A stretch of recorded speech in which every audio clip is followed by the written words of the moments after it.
Hello and welcome to video 4 in my 4-part gift wrapping series. In this video we're going to be looking at wrapping a bottle.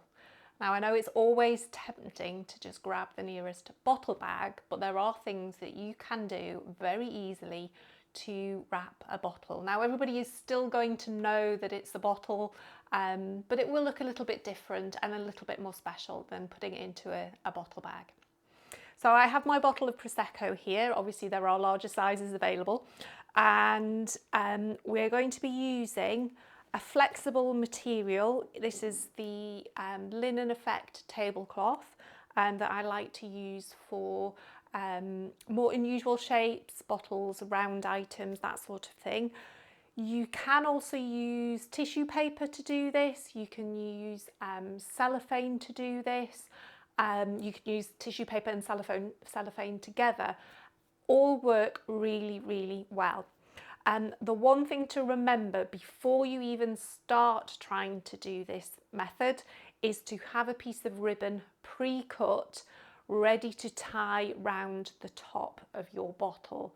And the reason I say this is because once you've got your handful of bottle and pleated folded paper, the last thing you want to be doing is having to try and grab some scissors and cut some ribbon.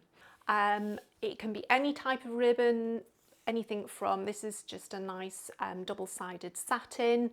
You could use a wide wire tight ribbon, anything that is going to help you to hold all of your hard work in place, and that you can actually add in decorations, tags, anything you want, and tie a bow around the top of your bottle. So as with all gift wrapping, we measure and cut how much paper we're going to use for each wrapping task. And I have a pre-cut piece of the paper, but I've used the same technique as I've always used. I just measure a little bit round the top of my bottle, so I'm leaving a little bit that we absolutely need to take into account, and you'll see why when we've finished wrapping the bottle. So I've actually pre-cut the paper as we have previously done. Just going to put those ribbons to one side, and I'm going to pop my bottle into the centre. Now, you will find a way that works for you when you do this. I prefer to work from the furthest point and work around to the right, so clockwise. Some people prefer to work and start from closest to them, but I always find that this works better when I do from the far side. So I'm just literally lifting my paper and I'm going to hold it in my left hand, and I've actually got hold of the top of the bottle. Now obviously depending on the size of your bottle, you just need to take that into account when you're doing this first step. So I've got my hands on the top of the bottle and I'm just keeping hold of the paper, and I'm just going to start pleating as I go round, folding the paper in, folding it round, just keep on going, folding it all the way around, and I've still got my hand on the top of the bottle. Now you can turn as you go.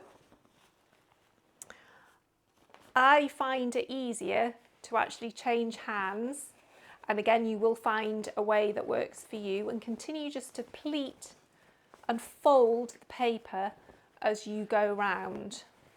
And when you get to the end, I'm just going to lift up my bottle, and I've got this bit here that I still need to deal with, and I'm just going to gently fold and crease so you can see I've got even folds in this paper until I get to the end. I've still got hold of the top of the bottle until you get this sort of effect. So all I've done is created lots of folds around my bottle, and you can see why now you really need to have your pre-cut piece of ribbon, because the last thing you want to do is now let go that you've done all of that work. So I'm just going to move that into my left hand, just tidy the top a little bit.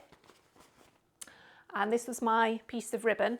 Now it's going round the top of the bottle, and I'm holding all of my nice creased and folded paper, I'm just literally tying it quite tight so that it doesn't come apart. And I'm literally just going to tie a bow in it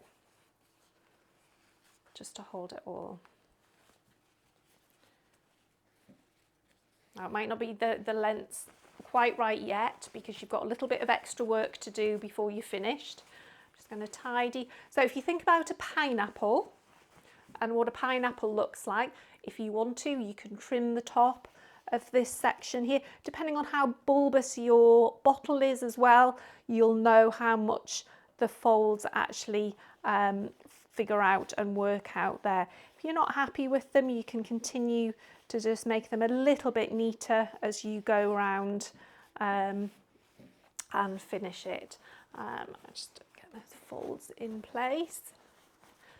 I've got my bow and I'm just going to trim my ribbon there, just literally, and I will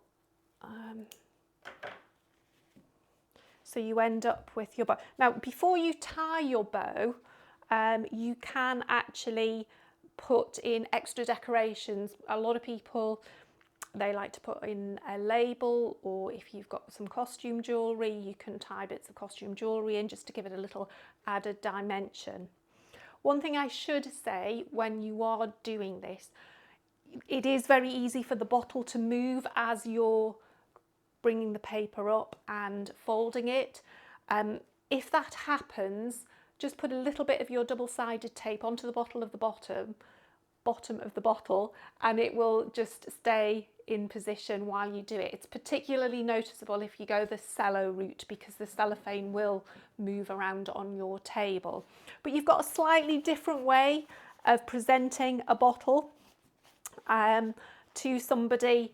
Instead of it going into a bottle bag, measured and cut the paper so you know how much to use, and created a pleated effect to disguise the bottle.